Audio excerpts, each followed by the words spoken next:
If you want to be a true professional, you have to do something outside of yourself. Something to repair tears in the community. Something to make life a little better. For people less fortunate than you. That's what I think a meaningful life is.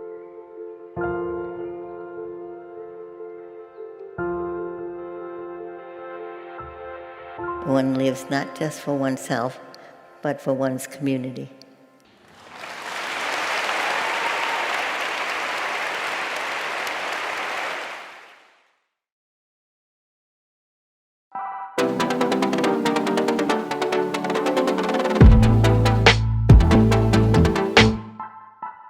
Welcome to the Kumquat Corner, a political show where we take titillating topics and takes from the left, the right, and in between. I am your host, John Kumquat. I'm coming to you this time from an undisclosed location, a bunker, if you will. So the reception may be a little spotty, so I'm going to apologize for that, but we're still going to have a good show for you. And stay tuned because these are your headlines. Scooter rental abuse is on the rise in Las Vegas, police say. Now, they've been warning the public that these people have been renting these scooters. They are not disabled. They've been renting them and driving them around, being intoxicated, and in some cases, committing crimes. Those rascals. At a recent Michigan rally, the Trump campaign played CCR's Fortunate Son, a song about rich kids dodging the draft. It was immediately followed by Alanis Morissette's Ironic. In discussing his possible choices for the Supreme Court appointee, Donald Trump confirmed that he is picking a woman. He said, "You want to go young because they're going to be there for a long time." Sounds like he's taking the advice of his buddy Epstein. When asked for a comment about Donald Trump's statement, Joe Biden said, "Oh, no, I'm not touching that one." Okay, maybe just a little bit. People are flocking to ugly produce during this pandemic. Imperfect Foods, a leader in the ugly fruits and vegetables market, has seen subscriptions double during this pandemic. One recent subscriber said, "The ugly ones are more grateful, and they let you do weird stuff with them." To mark the 400-year anniversary of the voyage of the Mayflower, a new ship has been launched to retrace the journey. This time it will be unmanned and it will be guided by artificial intelligence. Upon landing in Plymouth, Massachusetts, the historical reenactment will continue when it massacres everyone it encounters. The world's oldest animal sperm has been discovered in a piece of 100-million-year-old amber. Even prehistoric ambers were easy. Hurricane Sally is already the 7th hurricane of an extremely active 2020 hurricane season. Moisture enthusiast Cardi B recently commented on the activity saying, "Damn, that's some wet-ass cumulonimbus." Bill Gates Sr., the father of Microsoft co-founder Bill Gates, has died at the age of 94. After turning the life support off and then back on, a disappointed Bill Gates was heard to say, "That usually works." And finally, a Florida teacher is reminding parents to not smoke big joints during their kids' virtual learning classes. Meanwhile, a Florida nerd is thanking his joint smoking parents for making him look cool. We'll be right back with our first guest.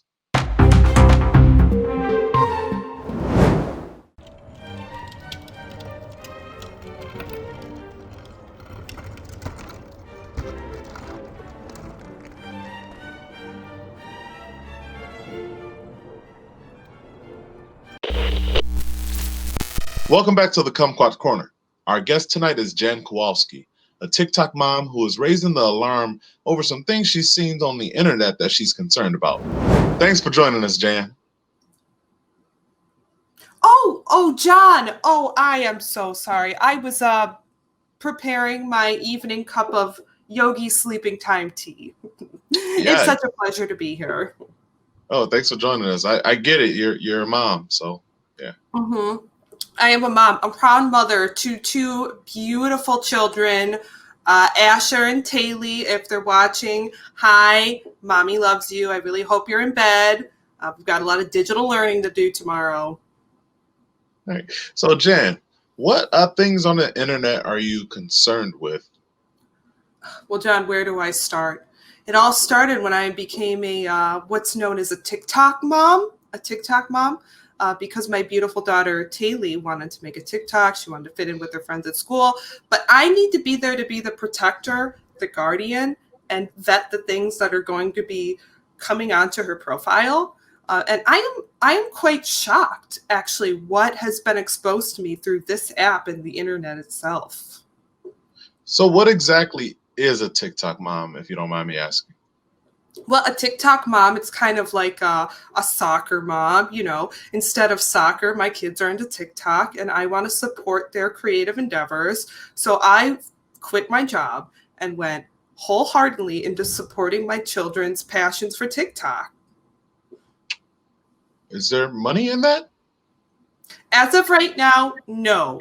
But I'm really hoping that my son Asher, who's into the coding classes at his high school, will be able to perhaps maybe come up with the new TikTok. Who knows? He's such a smart boy.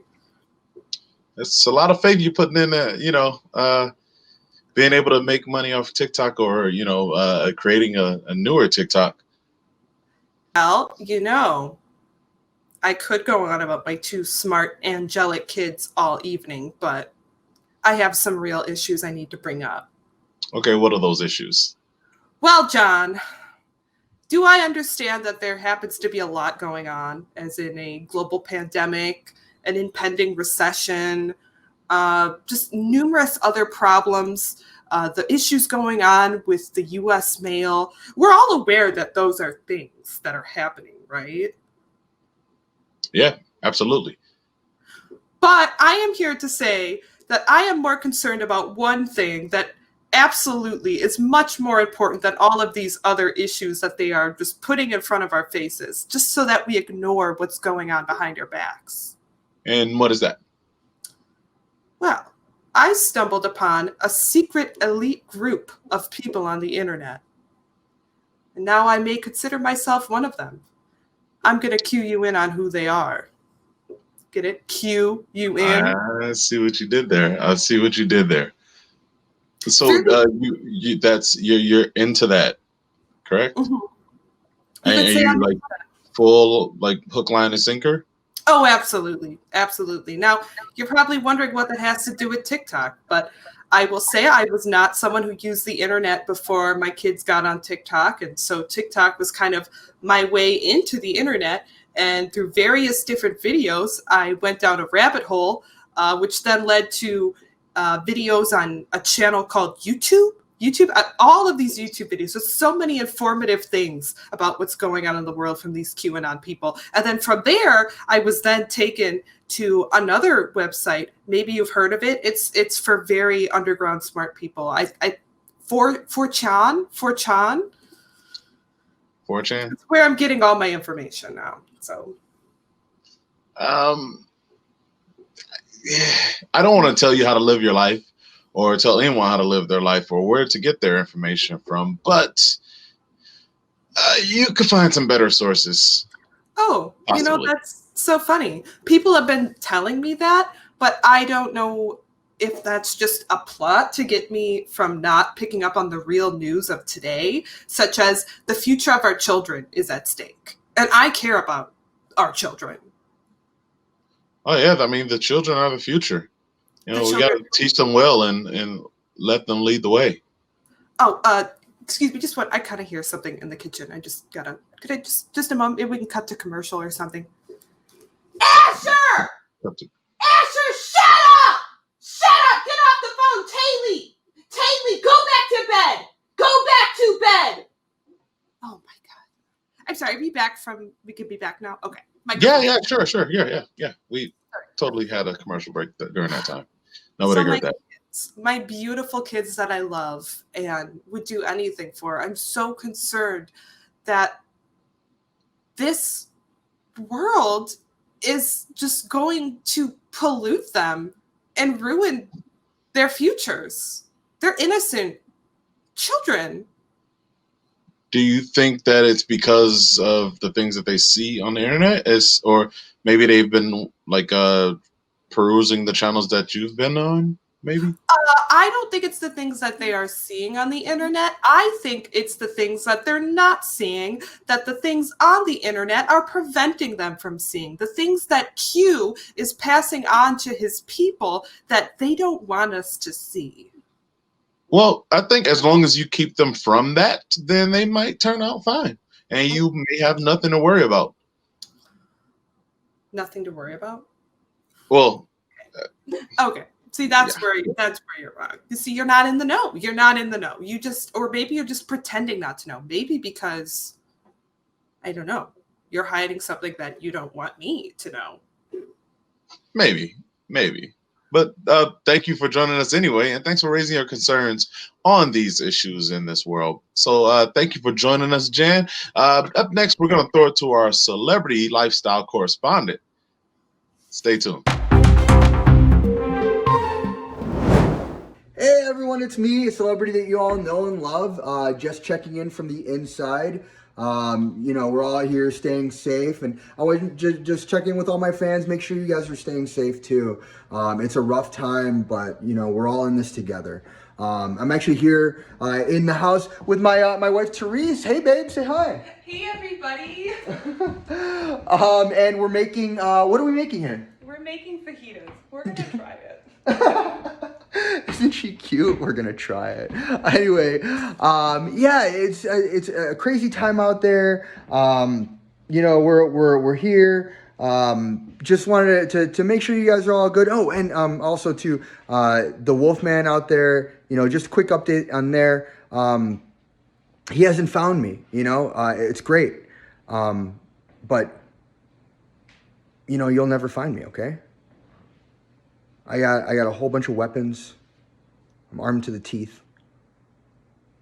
Anyway, it's a crazy time out here. I just before I go, I want to make sure that I give a big shout out and thank you to all the frontline warriors out there, EMTs, nurses, grocery store employees. You're all on the front lines and you're doing it. And I want to thank you, of course. And we're giving back right now to the Celebrity Charity Foundation. Hang on one second. Hello?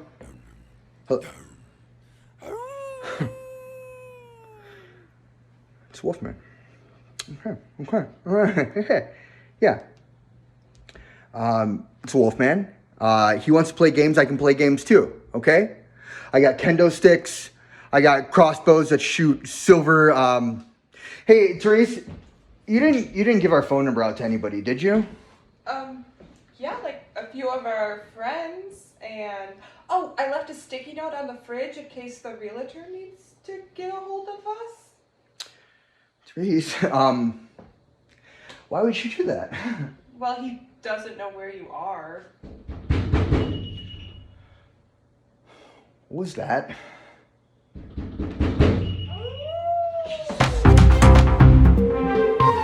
Welcome back to the Kumquat Corner. Now, each episode, we bring on a panel of pundits to debate today's most titillating topics.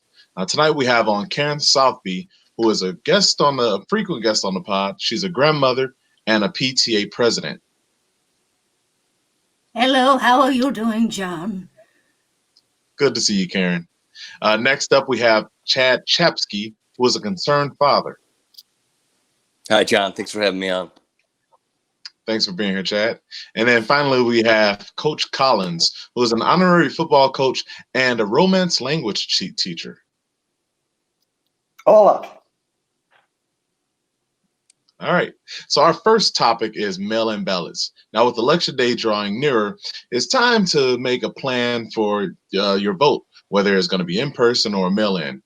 Now, Democrats are encouraging people to mail in their votes because of concern of COVID and everything. And while the Republicans are raising an alarm about potential widespread voter fraud. So where do you stand on this? Are you for or against mail-in voting? We'll start with you, Karen. Oh, I absolutely love the post office. Back in my day, we had the most lovely postman. His name was Kevin Costner, and he'd go to any lengths to deliver our mail for us. So I think it's a good idea for all of us old farts, as they say, that we should be mailing in our votes if you can't make it out yourself. And if you do go out, wear a goddamn mask. Kevin Costner, interesting. Chad, your thoughts? Yeah. I think it's a real bad idea. Personally, I love walking through my old high school halls. All the memories, all the good times. And then I usually see some people I know while I'm out. And, I like to know that my son, Bradwick, hello, Bradwick, who's probably watching this right now. I just want him to know that I'm leaving and doing my democratic duty, and I'll be home when I'm home. Okay. Coach Collins, is that your first name, or are we calling you Coach, or what's? Well, no, Coach is my first name. Your first name is actually Coach. Yeah, my father was a big sports fan, and he, when I was born, hoped that I would go on to one day become a coach. So he decided to name me Coach, so that I would be Coach one day. Okay, all right, interesting. Okay, what are your thoughts on mail-in voting? What I wonder about is anyone thinking about the ballots themselves? I mean, this is a lot of pressure for just some pieces of paper, and it's their destiny because they were once a tree that was cut down, and then they were processed and printed on, and then became a ballot. So this, in a way, is their destiny. But are we thinking about how much pressure there is on these ballots and whether or not they can take it? We don't want these ballots to choke. Karen, what are your thoughts? In 2000, they choked. The ballots choked in Florida in 2000, and I don't want it to happen again. During World War II, I received many a love letter from many a boy that I had known, and they had sent the letters through the mail. And that's one thing that many people don't realize is that, you depend on these postal workers, and they're able to deliver the mail through thick and thin, governmental, etc. So if you can trust them with a saucy, raunchy love letter about how you discovered a bikini to your man, you can entrust them. Challenge. I don't believe for a second that anyone sent the Joker there a love letter. Wow. Much less many love letters. I don't think that's what it's. Chad, jump on in here. Give us your final thought. I don't get it. I don't want to bring this up, and it's a scary word, but terrorism. Are we not worried about? One thing is a ballot box. It's safe, right? But people putting things in mailboxes. When I was a kid, an M80 would ruin a mailbox. All we need is a handful of M80s, and terrorism has taken away our right to vote. He is trying to deprive these ballots of their destiny. Is that what's happening there? All right, we're going to come right back with some more. Whistle right back at you. Thank you, panelists. Up next, we're going to go to our field correspondent, Amber Hartford, who brings up a story about a local amateur sport that's dealing with some challenges and how they adapt to it. Amber? Detroit sports fans are no strangers to disappointment, but it's the passion of the players that keeps us coming back for more. And that's the passion that drives Jane Papadopoulos, a local woman who is trying to bring a little magic to her community through sports. Quidditch is one of the most famous sports in the Harry Potter verse world, and I just thought it would be a cool idea to maybe bring and shed light to other wizard sport recs to the community, and to just get the word out there to make friends. Plus there's already a Quidditch league in Detroit, so I thought it would be a good idea to maybe do something different. It's called Canjamical, though no mention of the sport is occurring in any of the 7 volumes by J.K. Rowling. Ms. Papadopoulos assures me that the game is real and that she discovered it during a, quote, trip down the rabbit hole through a Harry Potter Wikipedia page. It's really quite simple, actually, but also at the same time it's quite complex. You You have to ride a stick, throw a frisbee. You can also do this. The rules are obscure and inconsistent. The gameplay erratic but enthusiastic. On the day we came to shoot, there was only one other player on the field. Feeling good about meeting more people soon, you know, once things go back to normal. So how do you respond to the recent controversy with J.K. Rowling being called a, quote, trans-exclusionary radical feminist? Well, I don't think it's very nice, and I don't think that that's appropriate for our league. So while she created a good universe, I think we need to keep it separated, and that's why I made my own sport. A global pandemic and an author seemingly determined to destroy her own legacy. Either one alone could have sent a lesser community rec league reeling, but Papadopoulos' Kanjamical League is still going strong. Well, maybe not strong, but still going, plodding along, refusing to fail, just like a true Detroit sports team. Welcome back to the Kumquat Corner. We're here with our panel of pundits, Karen Southby, Chad Chapsky, and Coach Collins. Now, our next topic is the 2020 football season has begun, and the NFL still plans to play its full 16-game schedule as originally scheduled. College football, the Big Ten and the Big 12 have all confirmed that they will be playing some form of a season this year, starting later in the fall. Now, are you concerned that football is back, or are you happy that football is back? Give us your takes on this. Do you think that they're moving too fast? Are you still concerned about COVID, or are you just happy that we have some sports to distract us from things that are going on in the world? I'll start with you, Coach Collins. What are your thoughts? Well, as the honorary coach of the football team, you would think that I would be in favor of this. I'm honorary coach because I don't really know about football. I never really learned the strategies or even the rules. But here's the thing I know. The players going to play. Okay. Chad, your thoughts? Well, I'm a concerned father. And I say let the kids play. My boy Bradwick, he loves the game. It's an American pastime.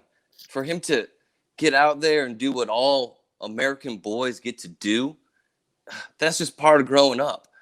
And, I like it when he knocks his helmet around for a couple hours at practice with his buddies. Then he comes home and he's so mellow.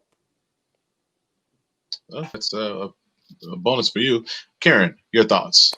You know, I absolutely love football. Back in the day in high school, I was a cheerleader, and sometimes I would help out the medical person on hand because whenever someone got a shin splint, they'd say, "Oh, Karen, she's good at rubbing one out," and then I'd spit on my hands and rub them together. All right, okay. All right. Are you concerned at all, Coach Collins? Are you concerned at all with the COVID risks? They're testing all the players with rapid tests, but are you concerned at all about COVID?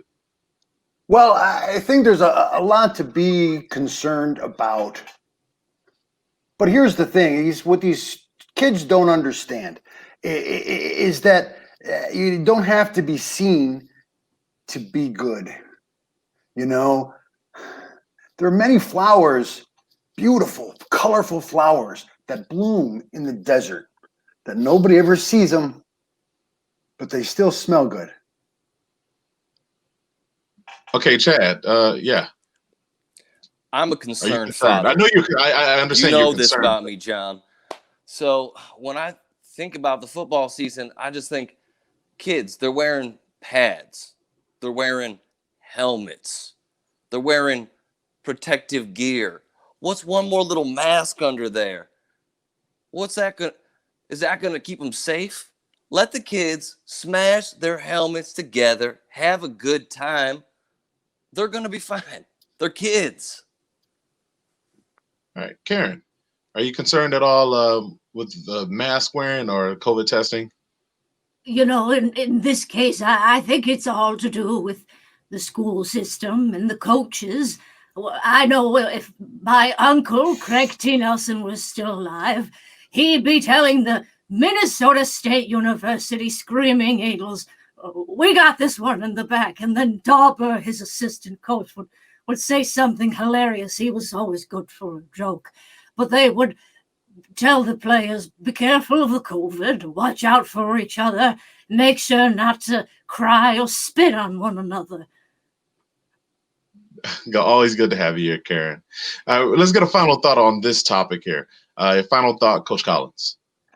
I found myself wondering these both topics. Is that woman a zombie? All right, Chad, your final That's thought. my final thought. That was my most frequent thought. I think she could be, first of all. Thank you. You're normally very dumb, and I wouldn't have agreed with anything else you said, but I agree with that. Okay, Karen, final thought on whether you're apparently a zombie or not. Sports are meant to be a collegiate group activity where people can trust one another. However, if you can't trust your health and the safety of those you look up to, perhaps you should be looking to science, to medical, and realize, I'm going to sit this one out. But there's always next year, and you're never too old to play your favorite sport. Go team. All right, thank you for that. We'll be right back. Stay tuned. Yeah, you get it, guys.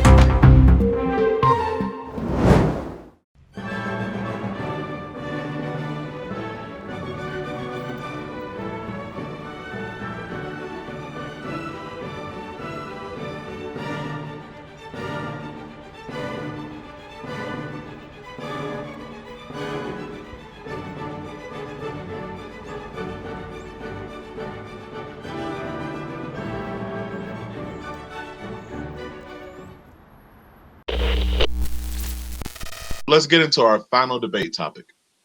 Now, with a global pandemic, catastrophic climate change, and governments all over across the world veering into authoritarianism, things are not looking too great for the planet. So our question to you, panelists, where are you planning to ride out the apocalypse? We'll go with you first, Chad. Where are you planning to ride out the apocalypse? Well, thank you. I don't know if you guys have ever heard of the Daytona slingshot. I've never been there, but I watch the videos regularly online. And what it is they get two people in a chair and then they tease about when it's going to launch and then they rocket you up into the air. So as a concerned father, I think it would be really great to spend my last few days with my son rocketing up and down in that chair. And if my ex-wife Lorraine wants to come too, she's welcome. Now that won't, I don't think that lasts too long. The apocalypse could possibly last a lot longer than that slingshot does. Karen, where do you plan on riding out the apocalypse if you're still around? Well, during this COVID, I've been staying with my daughter Sophia. She likes to go by Sophie, but not in my house. Anyways, I'm here in Evanston, Illinois, visiting my grandson, and I guess I'll be riding this bitch out here in this wonderful 2-story home, and our currency will be early 90s McDonald's Beanie Babies that apparently my grandson has kept all this time. You don't know how wonderful it is to see beautiful gifts you give your grandchildren and they save them for you. Okay. Coach, where you plan on riding out this apocalypse? Well, I'm actually in a situation where I'm lucky enough where I think I'm going to be able to live after the apocalypse, the same place that I've been living, which is a tent on the roof of good old Warren G. Hardy High School. Got some plants growing up there. I got seeds. Seeds are important. You're going to need seeds. Well, you got grandchildren, lady. You know, seeds are everything. The seeds of your loins grow into these beautiful animals. And they even keep the the larger size Beanie Babies that you got from Mackinac Island in '99. Chat, save us here.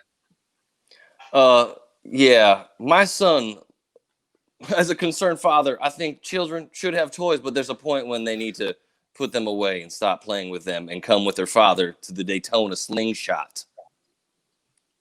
So your plan is just to go up and down on a slingshot for the rest of the apocalypse, huh? As long as I can stomach it, yes.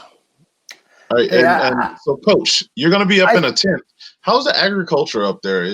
Are you going to be able to grow things in this apocalypse? Yeah, I've been little by little taking big pots up there and filling them with dirt. I got a little rain collections system up there, even a shower. Collects into a big bucket, the rain, and then I just squirt myself down. Works good. Are you showering on the high school roof? Yeah. And everything up there. I shower, I cook, I entertain the ladies. Oh my, okay. Karen, have you ever been entertained on a roof? Oh, I've been entertained so many places. I don't beat around the bush, and yet I do. That's what you gotta do. You know, sometimes you just need a little bit of happiness. This is a hippopotamus, and its name is Happy. Sometimes you just need to look back on your life and realize what you lost there. Spare us I was actually really close to inviting you up to the roof to bone you, but then you started talking about the Beanie Babies again. Oh, hell, fuck the Beanie Babies. All right, now we're talking. Let's see. All right. So you're open to change. That's great. Oh yeah. Oh, okay. Oh, thank you, panel. Thank you guys for being here. But before we wrap up, let's check in one more time with our celebrity lifestyle correspondent. It's the Wolfman. He found us. How did he find us? I need my Copus. Therese, where's my Copus? Where's my Copus? I don't know. I might have left it in the mailbox because I needed to forward some mail, and I don't even know what a Copus is. Stop yelling at me. No, it's my big fat Greek knife, Therese. Where is it? It's in the laundry room with the other crap. Okay. Go, kids, go. Therese, go. I'll stall him. Oh, crap. Oh, God. Why won't somebody stop the Wolfman?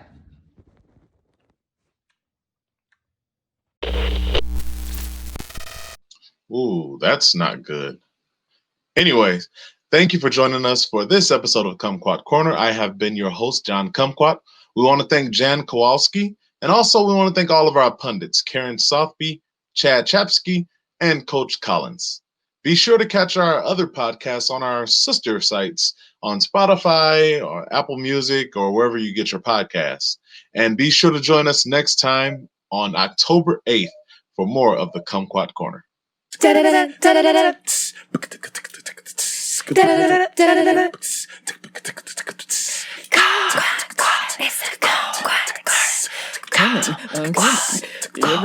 coming to the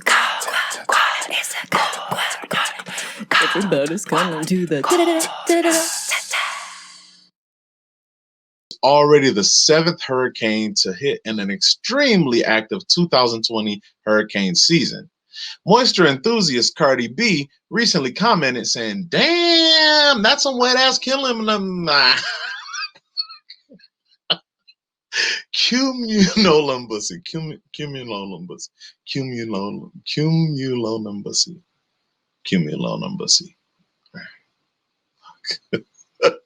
All right. Hurricanes, sorry, cumulonimbus. All right. Sally is already the 7th hurricane in an extremely active 2020 hurricane season. Moisture enthusiast Cardi B recently commented on the activity saying, "Damn, that's some wet ass cumulonimbus." Sorry. That word. Okay. One more time.